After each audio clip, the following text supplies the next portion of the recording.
욥기 12장입니다.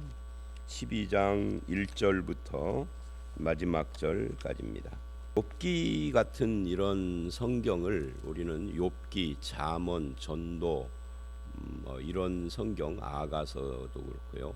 주로 이제 시편을 빼놓고 나머지 시가서들이죠. 이걸 지혜문서 이렇게 불러요.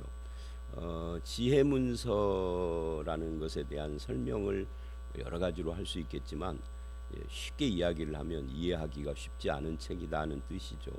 욥기도 읽어보면 이 뭔 말을 지금 이렇게 하고 있지 하고 얼핏 보면은 굉장히 좀 난해해 보입니다. 그러나 12장부터 이제 13장 19절까지가 욥의 대답이에요. 그 대답 중에 이제 첫 번째 부분을 우리가 읽었는데 어제 우리가 봤던 그 소발의 말에 대한 욥의 대답입니다. 그리고 13장 20절서부터는 욥이 기도하는 내용. 욥의 태도를 보면 항상 친구들에게 대답을 한 뒤에는 하나님께 기도하는 것으로 마무리를 합니다. 그런 구조를 여기서도 가지고 있죠. 그 중에 이제 12장은 둘로 나눠져요. 12장 1절로 12절. 여기는 그 중심 내용이 사랑이 없는 지식에 상처받은 욥에 대한 이야기를 하고 있는 겁니다. 새 친구들은 한결같은 논리로 욥을 공격을 하죠. 그 한결같은 논리가 뭡니까? 인과응보입니다. 네가 죄를 지었으니까 고난을 당했지. 이걸 전제로 해놓고 그것을 전통에서 그러기도 하고 신학 이론을 가지고 말을 하기도 하고 자기 경험을 가지고 말을 하기도 하고 어떤 사람은 이 세 가지를 한 사람이 다 가지고 말을 할 때도 있죠. 우리들 가운데 보면은 그래서 그런 정죄하는 내용들을 듣고 욥이 상처를 받은 거예요. 그래서 1절로 3절을 보면 욥은 그것이 자기에게 상처가 됐다 하는 말을 합니다. 이제 그 자기만 지혜롭고 믿음이 있다 하는 그들의 그 교만한 태도, 하나님의 오묘함을 어제 말했잖아요. 근데 그 하나님의 오묘함을 소발이 자기는 다 알고 있는데 욥은 모르는 것처럼 말을 하는 그 교만이죠. 그래서 2절을 보면 너희만 참으로 백성이구나, 너희가 죽으면 지혜도 죽겠구나, 이런 표현을 하는 것이 너희만이라는 표현과 너희가 죽으면 지혜도 죽는다 하는 그러니까 너희만 지혜로운 자라고 지금 스스로 교만한다는 이야기예요. 또 3절 나도 너희같이 생각이 있어 너희만 못하지 아니하니 그 같은 일을 누가 알지 못하겠느냐라고 하는 답변을 통해서 지금 그들의 교만을 지적을 하고 있어요. 이 3절 말씀은 9절하고도 연결이 됩니다. 이것들 중에 어느 것이 여호와의 손이 이를 행하신 줄을 알지 못하랴 하는 이것과 3절에 나도 너희만 못하지 않으니 그 같은 일을 누가 알지 못하겠느냐 하는 이것과 연결이 돼서 이것이 그 같은 것이 뭐냐, 안다라고 말하는 그게 뭐냐 하면은 바로 소발이 말한 그 하나님의 오묘하심, 그 하나님의 오묘하심을 들먹이고 인생의 고난, 여러분 이 오묘라는 것이 참 오묘한 말이죠. 오묘라는 말, 이건 겉으로 드러난 거고 그 이면이 다르기 때문에 오묘하다 그러는 거잖아요. 그러면 소발의 이 말이 옳아요. 사실은 하나님 오묘하신 분이에요. 그러면 그것을 욥의 고난에도 적용을 해야 할 거 아니에요. 욥의 고난이 겉으로 보기에는 죄를 지어서 온 고난처럼 보일지 몰라도 오묘하신 하나님의 뜻이 있다, 이렇게 보면은 함부로 고난에 대해서 정죄할 수가 없죠. 내가 모르는 오묘한 하나님의 뜻이 있다. 욥이나 고난받는 자에게만이 아니라 우리 인생 모두에는 하나님의 오묘하신 뜻이 있는 거죠. 내가 다 이해를 못하는데 세월이 지나면 이해가 되는 것이 있고요, 세월이 지나도 죽을 때까지 끝까지 이해 못하고 죽는 것도 있는 거예요, 인생에. 그런데 그것을 자기만 아는 것처럼 지금 소발이 말했다는 거예요. 그러니까 얼마나 웃겨요. 어제도 말한 것처럼 내로남불. 내가 하면은 로맨스인데 남이 하는 것은 다 불륜이라고 하는 것처럼 나만 옳다 지금 이야기를 하는 거예요. 그래서 그 고난 속에 숨어 있는 오묘를 묵사발하는 그들의 교만한 모습을 지금 이야기를 하고 있는 겁니다. 그리고 7절로 9절을 보면 이 7절로 9절 말씀은 뭐냐면 짐승들을 공중의 새, 바다의 고기, 뭐 짐승 이런 것들을 들먹이면서 짐승들도 하나님의 오묘하심은 다 안다. 오묘의 내용을 안다는 것이 아니라 하나님이 얼마나 오묘하신 분인지를 안다 그런 말이죠. 그러니까 하나님의 오묘한 세계는 하나 더하기 하나는 둘이 아닌 거죠. 하나 더하기 하나는 둘이라는 공식 속에다 너희들이 집어넣고 판단하고 정죄하는데 고난은 죄로부터 온 것이다 하는 이런 공식은 하나님의 오묘를 반대하는 행위가 된다 하는 거예요. 그리고 이제 1절로 3절하고 7절로 9절 사이에 있는 4절로 6절 말씀은 하나님의 백성을 웃음거리, 조롱거리로 만들고 실족시키는 자들이 너희들이다. 이때 하나님의 백성은 누구예요? 욥이죠. 하나님의 백성인 욥을 웃음거리로 조롱거리로 만들고 실족시키는 자들이다. 그런 이야기예요. 그래서 이런 것들은 우리가 좀 주의해야 할 필요가 있습니다. 신앙의 세계라는 것은 하나 더하기 하나는 둘의 세계가 아니다. 하나 더하기 하나는 제로일 수도 있고 하나일 수도 있고 셋이나 열일 수도 있고 심지어 100일 수도 있는 것이 하나님의 세계지 내 머리로 이해가 다 되는 것은 아니다. 우리 교회에 지금은 서울로 이사 가신 어떤 성도님이 사업을 시작을 하고 한 6, 7개월 지난 뒤에 저에게 상담 요청이 와서 갔더니 이렇게 이야기를 하더라고요. 목사님, 하나 더하기 하나가 둘이 아니네요. 하나 더하기 하나가 둘도 되고 20도 되고 제로도 되고 하는 것을 이제 이 공무원 하다가 퇴직을, 그러니까 뭐라 할까요? 일찍 퇴직을, 그 나이 되기 전에 퇴직을 했어요. 본인이 스스로 사업하려고. 왜냐하면 공무원을 하면서 관련된 직종을 관리하는 그런 공무원이었는데 이 세계가 눈에 보이잖아요. 뻔히. 그러니까 이거 공무원 월급 이거 해봤자 그러면 놔버리고 사업을 시작을 했는데 공무원을 할 때 보는 그 사업 그 업종과 와서 자기가 해보니까 완전히 다른 세계인 거예요. 그래서 결국은 접고 서울로 이사를 간 참 괜찮은 성도님이었는데 지금도 기억을 하면은 참 그런 안타까움이 있어요. 근데 서울 가서는 뭐 잘 되고 있다고 그러더라고요. 근데 바로 그 이야기예요. 인생에는 하나님의 오묘하심이 있어요. 하나 더하기 하나가 제로일 수도 있고 20일 수도 있고 그러니까 하나님의 뜻을 우리는 다 알 수 없어요. 그래서 그렇게 고난도 바라봐야 한다. 우리의 고난에는 내가 다 이해할 수 없는 하나님의 뜻이 담겨져 있다 하는 거죠. 그거를 언제 아느냐? 죽을 때까지도 모를 수 있어요. 천국에 가서야 알 수도 있는 것이죠. 그 다음에 10절로 12절 거기 이렇게 말을 하죠. 모든 생물의 생명과 모든 사람의 육신의 목숨이 다 그의 손에 있느니라. 이건 뭐 당연한 이야기죠.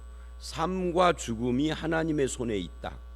또 입이 음식의 맛을 구별함 같이 귀가 말을 분간하지 아니하느냐. 이 부분은요, 영어 성경을 보면 이게 질문입니다. 질문. 입이 음식의 맛을 구별함 같이 귀가 말을 분간해야 하지 않겠느냐, 그런 뜻이에요. 근데 분간해야 하는데 분간을 하지 못하고 있다 하는 이야기예요. 말을 분간을 못한다. 귀가 말을 분간을 못하니까 너희들이 내 말을 잘못 듣고 있다, 그런 이야기죠. 그러니까 바로 이런 것이 바로 사람은 인생을 잘 분별하는 지혜와 명철이 있어야 한다 하는 것을 말하고 있어요. 그래서 그 다음 12절에 지혜가 나오죠. 늙은 자에게는 지혜가 있고 장수하는 자에게는 명철이 있느니라. 여기서 뭐 다른 거 보지 말고 지혜와 명철입니다. 그러니까 다시 10절로 12절은 이런 거예요. 삶과 죽음이 하나님의 손에 있으니 맛을 구별하는 입처럼 말을 분간하는 귀처럼 지혜와 명철을 가지고 그 하나님의 주권에 대해서 잘 분간을 해야 한다. 그거를 이야기를 하고 있는 겁니다. 하나님의 주권을 분간하지 못하고 함부로 말을 하는 소발에 대해서 반박하는 내용이라고 할 수가 있죠. 하나님의 오묘하심과 주권에 대한 이야기를 하고 있는 겁니다. 그래서 이게 이제 첫 번째 문단인데요. 이 문단의 말씀을 보면서 우리는 다시 한번 하나님의 오묘하심을 함부로 속단하면 안 된다 하는 그런 결론을 얻습니다. 오묘하신 하나님이 우리 인생을 어떻게 이끌어 가시는지 우리는 현재의 일만 보지만 지나온 인생을 보면은 하나님이 정말 오묘하게 나를 여기까지 이끌어 오셨잖아요. 그래서 앞으로도 그렇게 하시기를 기도하는 것이 우리가 해야 할 일이겠죠. 그 다음에 13절서부터 마지막 절까지는 지혜와 권능은 하나님의 것이다 하는 것을 주제로 해요. 그게 13절에 나오죠. 지혜와 권능이 하나님께 있고 계략과 명철도 그에게 속하였나니 16절 능력과 지혜가 그에게 있고 속은 자와 속이는 자가 다 그에게 속하였으므로. 그래서 이 13절부터 25절을 보면은 계속 어떤 이야기들을 계속 열거를 하는데 그 이야기를 보면 무슨 말씀을 하려고 하는가 하고 이해하기가 어렵지만 결국 하나님의 주권에 대한 이야기를 하는 겁니다. 다시 지혜와 권능, 계략과 명철, 능력과 지혜가 하나님께 있고 하나님께 속하고 그래서 하나님은 그런 어떤 모든 것을 주관하는 주권을 가지고 어떤 인간의 논리와 공식에 얽매이지 않는 그것을 뛰어넘는 분이에요. 그래서 하나님은 모든 것을 다스리는 지혜와 권능, 계략, 명철이 있기 때문에 능력도 그래서 이걸 합해서 신학에서는 전지전능이라고 하는 겁니다. 전지전능이라는 건 모든 지혜와 모든 능력이라 무엇이든지 할 수 있는 거죠. 그래서 예를 들면 하나님의 전지전능은 악인을 형통하게도 할 수 있는 거예요. 하나님은 그거 못한다 이렇게 말을 하면 안 되는 거예요. 이 공식 안에 갇히지 않는 분이에요. 악인을 형통케 하는 것을 통해서도 뭔가를 말씀하시는 거죠. 반대로 의인을 고난 가운데 넣을 수도 있는 분이 하나님은 하실 수 있는 분이죠. 하나님이 왜 그러십니까? 왜 당신은 원칙을 어겨요? 라고 말하는 것은 마치 토기가 토기장이에게 반박하는 것과 똑같은 거예요. 그거 지금 이야기를 하고 있는 겁니다. 그래서 14절 15절을 보면 그 하나님이 하시는 일을 사람이 알지 못한다는 이야기를 해요. 그가 허르신즉 다시 세울 수 없고 사람을 가두신즉 놓아주지 못하니라. 그러니까 하나님이 허르시면 사람이 다시 못 세운다. 하나님이 세우셔야 하는 것이다. 또 이 15절 물을 막으신즉 마르고 물을 보내신즉 땅을 뒤집나니. 그러니까 물을 막으시던 물을 보내시던 그건 하나님이 하시는 거예요. 하나님 왜 물을 막으셨어요? 하고 이유를 물어도 하나님이 대답해 주면 모르지만 대답을 안 하신다면 인간은 모르는 겁니다. 그런데 이제 그 물을 막으신 이유가 나중에 드러나겠죠. 물을 보내신 이유, 하나님은 왜 지난번에는 막으시더니 이제는 보내십니까? 라고 할 사람이 없다 그 말. 하나님의 전지전능은 이것도 할 수 있고 저것도 할 수 있다 하는 이 논리를 지금 욥이 말하고 있습니다. 아무도 하나님이 하시는 일을 못 막는다는 거죠. 그리고 이제 17절부터 21절을 보면 이래요. 모사를 벌거벗겨 끌어가시며, 이 모사라는 말이 지혜자들입니다. 권력자들 옆에서 이렇게 충고하고 조언을 해주는 그런 사람들, 책략자들이라고 할 수가 있겠죠. 또 재판장을 어리석은 자가 되게 하며, 재판장은 뭐예요? 사람의 문제를 판단하는 자예요. 그래서 아무리 항변해도 당신은 죄인이다라고 재판장이 땅 때려서 감옥에다 넣었는데, 어떤 때는 뭐 옛날에는 사형제도가 있을 때는 사형까지 시켰는데 한 30년쯤 지나가지고 진범이 잡혔어. 그런 일들이 있잖아요. 그러면 30년 전에 재판장이 누구의 말도 듣지 않고 증거가 확실하다고 땅땅땅 때려 재판한 것은 어떻게 그게 뭐죠? 그러니까 재판장을 어리석은 자가 되게 하십니다. 하나님만이 진실을 아는 거니까. 그런 이야기예요. 이게 전부 다 하나님의 주권에 대한 이야기를 합니다. 또 왕들이 맨 것을 풀어 그들의 허리를 동이시며 제사장들을 벌거벗겨 끌어가시고 권력 있는 자를 넘어뜨리며, 이게 다 하나님이 하시는 일이다.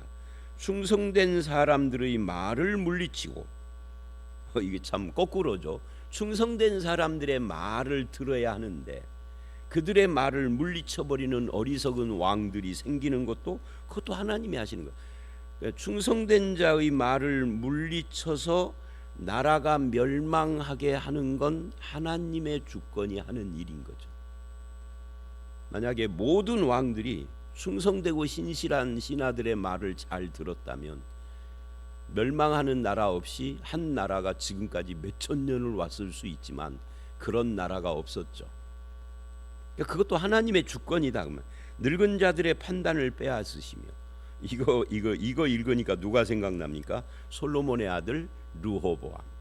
늙은 신하들의 판단을 물리치고 젊은 애들의 말을 들었다가 나라가 망했잖아요. 둘로 쪼개지고. 바로 그것도 하나님으로부터 나온 거다 하는 거죠.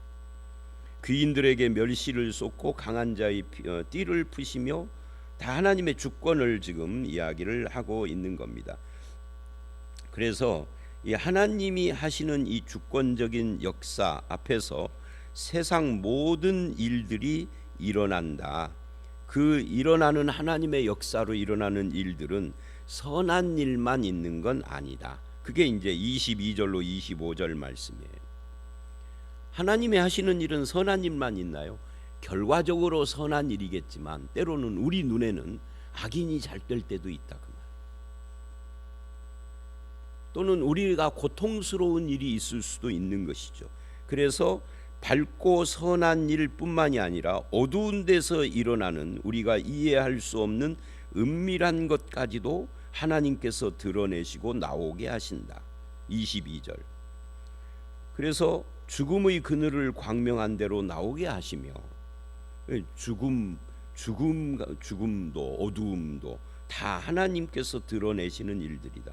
민족을 커지게도 하시고 멸하게도 하시고 널리 퍼지게도 하시고 다시 끌려간다는 것은 망해가지고 포로가 된다는 거예요. 이것도 다 하나님이 하신다. 만민의 우두머리들이 총명을 뺏고 그들을 길없는 거친들에서 방황하게 하시는, 만민의 우두머리니까 누구의 왕들이겠죠. 망해가지고서 방황하는 그런 나그네가 되고 거지가 되고 뭐 이런 것을 말하는 겁니다. 빛없이 캄캄한 데를 더듬게 하시며, 그 우두머리들이 그렇게 된다는, 취한 사람처럼. 자, 오늘 말씀은요 전부 다 이 13절 이하 25절은 하나님의 주권에 대한 이야기를 하고 있습니다. 거기에는 민족의 흥망성쇠나 어둠과 빛까지도 다 있다.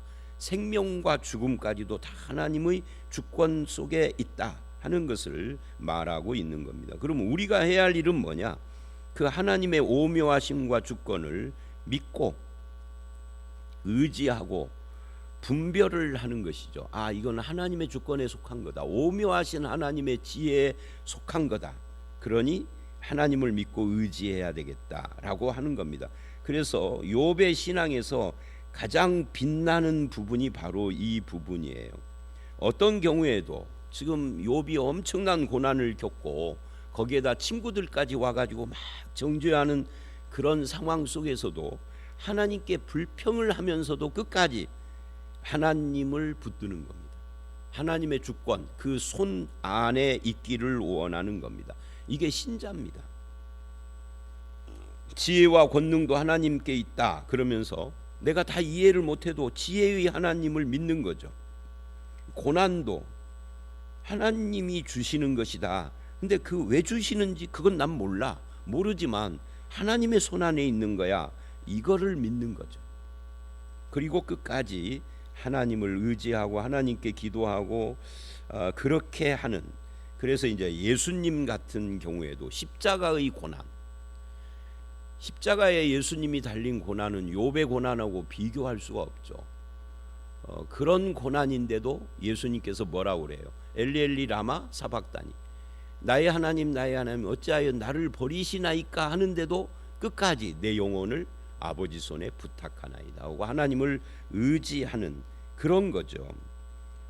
예수님이 시험을 당할 때에도 역시 마찬가지고요. 그래서 오늘 우리도 참 어려운 일이지만 어떤 인생의 상황 속에서도 하나님의 오묘하심과 주권을 믿는, 이 소발처럼 오묘하심을 말로 하고 실제로는 적용을 못하는 자들이 아니라 그 오묘와 주권을 믿는 그 믿음을 끝까지 신실하게 지키며 살아가는 그런 성도들이 다 되시기를 바라고, 그렇게 살아가면서 하나님께서 여러분들에게 인생의 오묘한 그 하나님의 인도하심을 깨닫게도 하시고, 문제가 해결되게도 하시고, 또 해결되지 않는 문제는 하나님의 손안에 맡겨서 하나님의 뜻을 바라보는 그런 저와 여러분들이 다 되시기를 주의 이름으로 축원합니다. 함께 기도하겠습니다.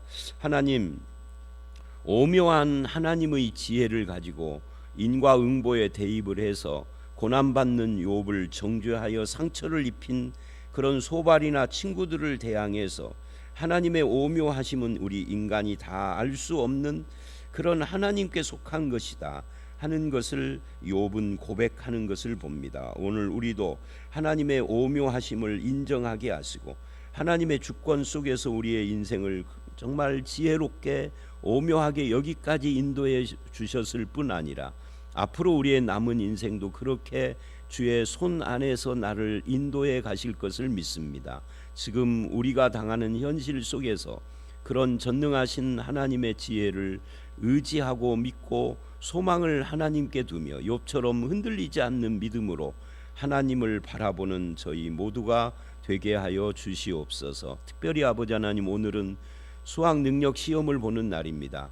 우리의 자녀들과 우리의 학생들이 지금까지 공부한 것을 잘 풀어내서 소기의 목적을 달성할 수 있도록 저들의 삶을 간섭하시고 이 수능을 통하여서 저들의 앞길이 열려지도록 주님 인도하여 주시옵소서. 오늘 이 하루 우리의 삶이 주님의 주권적 손길 안에 있음을 믿고 믿음으로 사는 이 하루와 남은 인생이 되기를 간절히 바라올 때 예수님 이름으로 기도드려 싸움나이다. 아멘.